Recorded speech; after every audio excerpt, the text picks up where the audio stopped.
Hindi na tayo bago tungkol sa mga kaganapan sa ating kalawakan o kosmo. Isa sa most awaited phenomenon sa larangan ng siyensya ay ang total solar eclipse na magaganap bukas, April 8, 2024. Ang solar eclipse na ito ay sinasabing isa sa rare events na mangyayari dahil panandali ang mababalot ng kadiliman ang ilang bahagi ng mundo at ito ay tatagal ng eksaktong 4 minutes and 28.2 seconds. Ito ay mas madilim kumpara sa mga nagdaang eclipses. Ang mga scientists ay nakatuon na dito upang masuri at mapag-aralan ang pagtakip ng buwan sa araw at kung ano ang magiging impact nito sa space weather.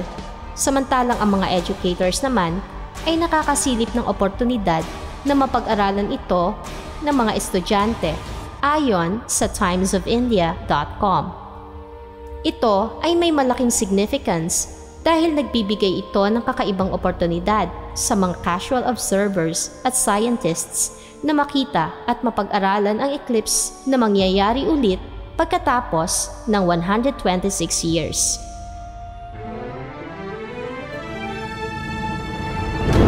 Sa ating mundo, ang lahat ng buhay ay patuloy lang sa paglalakbay. Iba't ibang karanasan man ang ating tinatahak, may hatid na aral sa ating tumatatak. Nagpapalago at nagpapaunlad ng ating spiritualidad. Tayo na't gumising sa kawalan. Tuklasin ang mahiwagang buwan. Ano ba ang solar eclipse? Ito ay nagaganap kapag ang buwan ay dumadaan sa pagitan ng Earth at Sun na nagbibigay ng anino sa Earth's surface. Para maganap ang total eclipse, ang Sun, Moon at Earth ay kinakailangang eksaktong nakaalinya sa isa't isa. Ang pagkakatapat-tapat na ito ay kakaiba dahil ang orbit ng Moon sa Earth ay nakatilt na relative naman sa orbit ng Earth paikot sa Sun. Kaya, ang karaniwan na pagdaan ng buwan sa araw ay pwedeng sa itaas o ibaba nito mula sa perspektibo natin dito sa Earth. Narito ang ilang facts na dapat mong malaman tungkol sa solar eclipse na ito, scientifically. Una, ang path of totality ng 2024 eclipse na ito ay mula sa stretch ng Mexico patungo sa US at Canada. Kaya sa daraanan nitong mga lugar, makakaranas ng total darkness sa kalagitnaan ng daytime. Makikita ang korona ng araw at maaari ding makakita ng mga bituin at planeta. Ang 2024 eclipse na ito ay inaasahang mas tatagal ng kaunti kaysa sa mga nagdaang eclipses dahil ang buwan ay mas magiging malapit sa Earth na makikitang mas malaki sa kalangitan. Ang eclipse na ito ay tatagal ng 4 minutes and 28.2 seconds sa totality ng North Central Mexico na mas mahaba kaysa sa average. Samantalang, ang 2017 total solar eclipse din ay naging usap-usapan dati dahil sa tinagal nito. Ngunit, mas malalampasan pa ito ng April solar eclipse sa kadahilan ng tumagal ito ng 2 times longer kaysa noong 2017. Pangalawa, nag-aalay ang solar eclipse na ito ng pag-aaral sa Sun's corona, ang outermost part ng Sun's atmosphere. Ang matinding sinag na liwanag na ito, na tinatawag na photosphere, ay mas malakas ang liwanag kaysa sa corona na mahirap makita o maobserbahan. Kaya sa pagkakataong ito ng total eclipse, mahaharangan ng buwan ang photosphere at makikita ng mas malinaw ang istruktura at dynamics ng Sun's corona. Pangatlo, ito din ang pinakamatagal at mas visible na total solar eclipse para sa US sa loob ng 100 taon na isang once-in-a-lifetime event para sa maraming makakaobserba sa lugar na yon.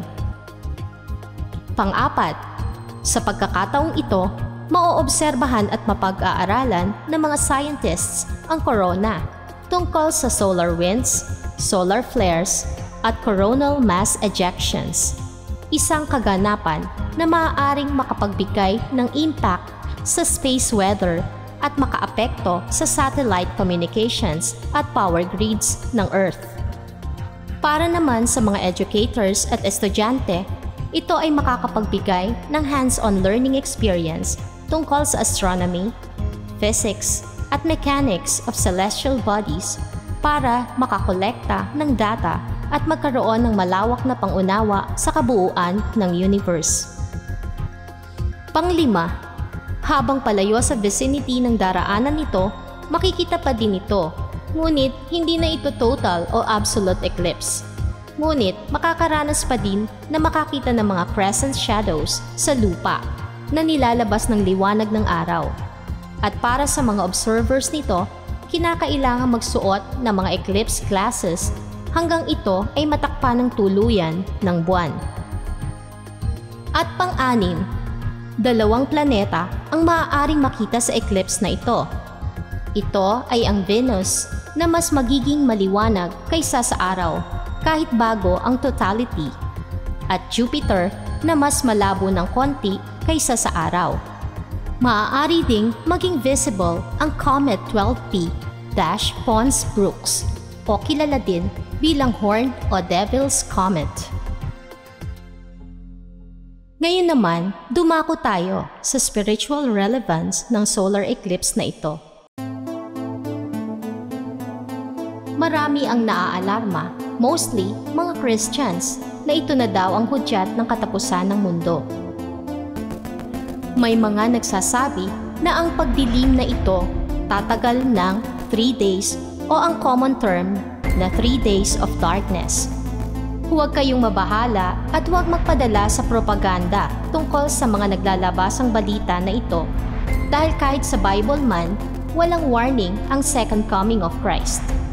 At nasa Bible din na God will not destroy earth again. So, bakit kailangang maalarma ang karamihan kung sigurado ka sa sarili mo na ikaw ay maliligtas?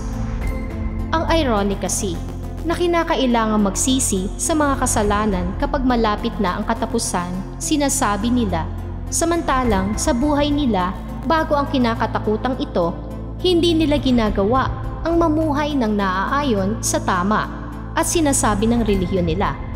Ngayong sa pagkakaalam na naman nila na malapit na ang paggunaw, kinakailangang magsisi at pag hindi nangyari, balik sa dating ugali. Nakakaawa ang ganitong mentalidad. Dati na mag-year 2000 o Y2K, katapusan na raw ng mundo. Tapos hindi nangyari. Sumunod naman ng 2012. Hindi ulit nangyari at balik ulit sa dating gawi. Ngayon ulit, pareho na naman. Same patterns, same fear, same prophecy. Ang masasabi ko lang, kung oras mo na kahit saan, kahit anong pangyayari, kahit kailan, that's it. Time is up.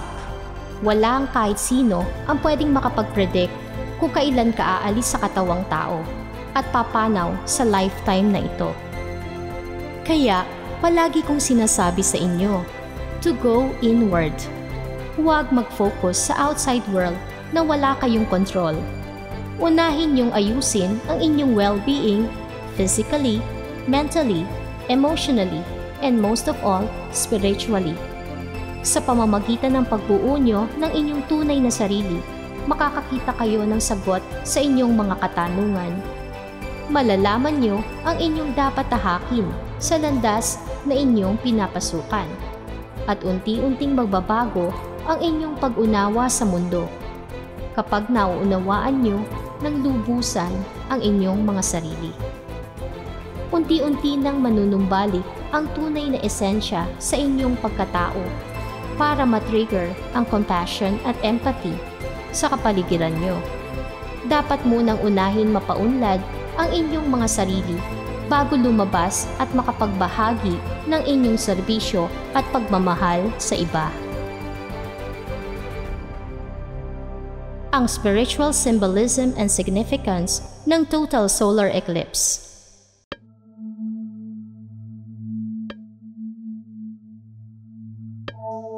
Ito ay nabanggit ko na dati pa, ang big shift na magaganap ngayong taon. Ang malaking pagbabagong ito ay mararamdaman ng mas mabilis kaysa noong 2012. Embracing transformational energies for spiritual growth and ascension. Sa spiritualidad, as shamanic practices, nagtataglay ang solar eclipses ng malalim na kahalagahan dahil nagbubukas ito ng mga portal ng transformation and renewal na naging topic na natin last week. Aware man tayo o hindi, ang ating enerhiya ay malawakang apektado ng mga kaganapan sa cosmos. Masyado tayong namamangha sa mga eclipses dati pa, na bawat kultura ay may kanya-kanyang simbolismo at kahalagahan sa ganitong mga cosmic events tulad ng nabanggit ko kanina. Ang eclipse season ay isang celestial cycle na most likely nagbibigay daan sa transformative energy na galing sa cosmos na maaari nating magamit para sa personal at collective awakening and ascension or growth. Ang ganitong mga kaganapan ay nag-aanyaya sa atin na huminto sandali at isaalang-alang ang ating posisyon sa malawak na universe. At nagdudulot ito ng makapangyarihang enerhiya tungo sa pagbabago. Ito din ay nagsisilbing paraan para sa ating malalim na pagbabagong panloob o inner shifts. Bukod sa spiritual significance nito, ang solar eclipse ay nagkakaroon din ng epekto sa ating pisikal na katawan, tulad ng pagkahilo, magaan o mabigat na pakiramdam. Dahil ang solar eclipse ay nagdudulot ng pagbabago sa vibration at frequency ng Earth. At dahil ang ating circadian rhythms ay nakadepende naman sa araw, maaaring makaramdam ng pagod at tamlay o di kaya makaramdam ng spark o inspirational energy sa iba. Ang circadian rhythms na ito ay kontrolado ng ating pineal gland o ang ating third eye. Kaya ang eclipses ay nakakapag-activate ng spiritual awakening, amplify intuition o mas malakas na intuition, o nakakapagpabilis ng individual at collective ascension, growth o spiritual elevation. Maaari ka ding makaramdam na extra sensitive sa iyong emosyon o maka-experience ng death and rebirth of something in your life. Lahat tayo ay maaaring iba-iba ang maranasan dahil may kanya-kanya tayong spiritual journey. Ang pinakamahalaga lang is to tune in to your intuition and honor what resonates with you. Whether ito ay sa pamamagitan ng pagsisimula ng bagong projects, resting, going vegetarian or vegan, or grounding exercise. Kinakailangan tayong maging kalmado at mahinahon sa ating mga sarili at isipin na kahit pa intense ang power ng solar eclipse, ito din ay powerful opportunity para sa ating growth, expansion, and higher levels of consciousness. Narito ang ilang tips kung paano magagamit ang transformative energies ng celestial portal ng eclipse. Una, introspection and reflection. Maglaan ng oras para magnilay or to go inward, as I have said earlier. Kahit pa man hindi natin mararanasan sa visible eyes ang eclipse na ito, still, may epekto pa din ito sa kabuuan ng Earth's atmosphere. Best thing to do is to engage in meditation, journaling, or shamanic practices to explore your inner psyche. Mag-reflect sa bahagi ng iyong buhay na kinakailangan na ng pagbabago at pagpapalaya. Pangalawa, set an intention. Gamitin mo ang power of intention sa pamamagitan ng clear and heartfelt intentions for the changes you wish to manifest in your life. isulat mo ito sa isang papel, bigkasin ng malakas, o mag-create ng isang sacred ritual o dasal para maialinya mo ang frequency ng iyong vibrational energy sa gusto mong mangyari o intention. Halimbawa ng intention: yung matanggal mo na ang hindi magagandang habits na nakaka-block sa iyong paglago, o di kaya matanggal na sa iyo ang mga pangit na pag-uugali, o wishes para sa iyong tagumpay at mga hinahangad. Pangatlo, release and let go. Tulad ng buwan na tatakip sa araw sa eclipse, gamitin mo itong oportunidad para matanggal mo ang mga old habits, limiting beliefs, negative energies, and attachments that no longer serve your soul's growth or evolution. Ialay mo ito sa universe na may pagpapasalamat at tiwala sa proseso ng transformation. Pang-apat, ritual and ceremony. Gumawa ng sacred space para pahalagahan ang eclipse energies sa pamamagitan ng sarili mong ritual o dasal.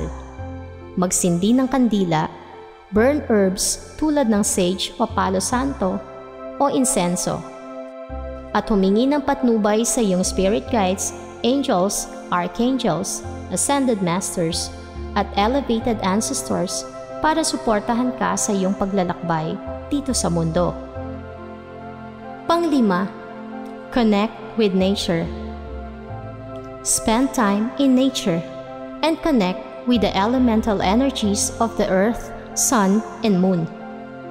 Pwedeng paglakad sa kahuyan o woods, paglakad sa tabing dagat, o kahit simpleng pag-upo sa damuhan o sa lilim ng puno, at pagtingala sa kalangitan na magbibigay ng mas open at receptive na enerhiya ng kalikasan. At pang-anim, integration and integration. Kahit pa man hindi natin mawi-witness ang solar eclipse na ito, take time to integrate the insights and revelations that has emerged during this potent time.